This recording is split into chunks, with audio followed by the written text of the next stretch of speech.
Hello, I am Deepak Kumar. Today we will discuss on the unconventional machining process. Basically, unconventional machining process is the part of the unconventional manufacturing process. So, unconventional manufacturing process is of two types: unconventional machining process and unconventional forming. Now, first we know why we need the study of the unconventional machining process.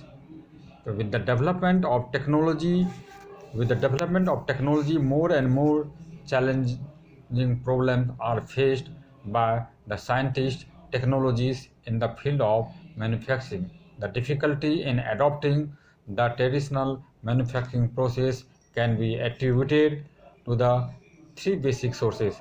First one is new materials with a low machinability, dimensional and accuracy requirements, and third one high production rate and economy. The mainly new materials and alloys that have been developed for specific purpose that possesses a very low machinability.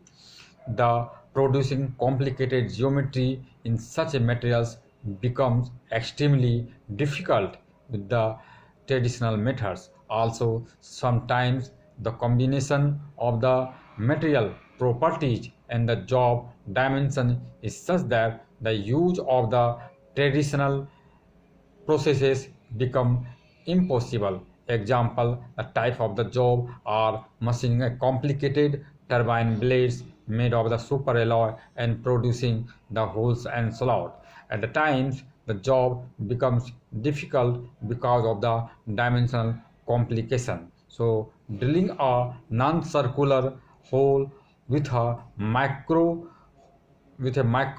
dimensional or basically if you want to produce through a conventional manufacturing process, it is very difficult. Apart from the situation cited, higher production rate and economy requirement may also be demand the use of the non-traditional to tackle such difficult job. Two approaches are possible, and first one is the modification of the traditional processes, and second one is the development of new process. So in this chapter we will discuss common unconventional manufacturing process which is are becoming in popularizing. So therefore knowledge of these machining methods is very essential for a mechanical engineer. So basic objective of this chapters is the remove the excess materials to obtain the desired shape and size. Now we will know what is the difference between the conventional and unconventional machining process. In the case of the unconventional, just like the lathe machine, drilling, milling, boring, grinding, this is the example of the conventional machining process.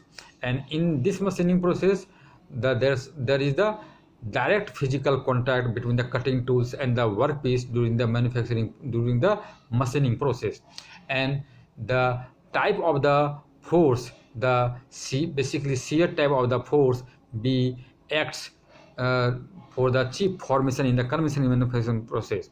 So chip formation is the requirement. So chip may be continuous chip, discontinuous chip, continuous with built-up edge, and segregated chips. So this type of the chip we will discuss in the in coming video on metal cuttings part. So now we will focus on the unconventional. So we have already understand the what is the conventional machining process and what is the example. So now focus on the unconventional machining process.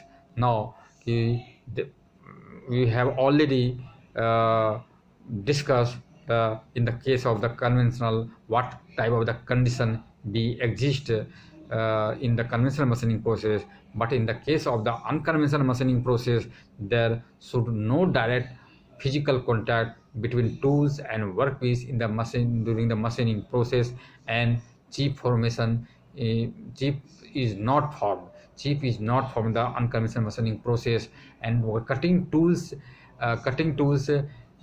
is not harder of the cutting tools is not basic requirements. So cutting tools may be harder than the workpiece, or and most of times cutting tools is not harder than the workpiece. So but in the case of the conventional, hardness of the cutting tools is the basic requirements for the machining science, if we talk about the conventional machining process. So there is the, we have already understand what is the basic difference between the tools and cutting tools. First one is the physical contact between cutting tools and workpiece in the conventional. Second one is the shear type of the force acting in the conventional. Third one is the chip formation maybe, and the and third one is the conventional. Unconventional में there should not be direct contact between cutting tools and workpiece, and harder cutting tool, hardness of the cutting tools is the not requirement. So these two basic difference always keep in your minds between the conventional and unconventional machining process. Now for unconventional machining process, we always keep in mind unconventional machining process is the very tedious and complicated, and it functions on the four basic energies. It functions, or it is operated on the four basic energy: mechanical energy, chemical energy, electrochemical energy, or thermal energy. So mechanical energy based unconventional machining process is the associated with the high velocity. For example, abrasive jet, water jet machining, and ultrasonic. All the machining process is associated with the high velocity. Where is the concern of the thermal energy? It is based on the beam machining or discharge machining process. And the third one is the chemical energy. Example for chemical machining, chemical energy, electrochemical machining, electrochemical energy, and basic mechanisms in the electrochemical में in ion displacement in the chemicals media. So that's why it is called the chemical, and the electronic displacement in the chemical, that is called the electrochemical energy. So in the short form, how can we keep up in our minds the popularized unconventional machining process on the basis of the energy, So the two unconventional manufacturing process is the clear: chemical machining, chemical energy, and electrochemical machining, electrochemical energy. Okay, and the mechanical energy, that means associated with the high velocity, and matlab sonic and jet machining. That is the example of the abrasive jet machining, water jet machining, and the beam machining, discharge machining. That is the example of the thermal energy. So now we will discuss in the next lecture unconventional machining process and the energy type, mechanism of the materials removal, and energy source, and the whatever process in the some details. Okay, धन्यवाद. अगर मेरा video पसंद आवे तो आप इनको ज़रूर like करें.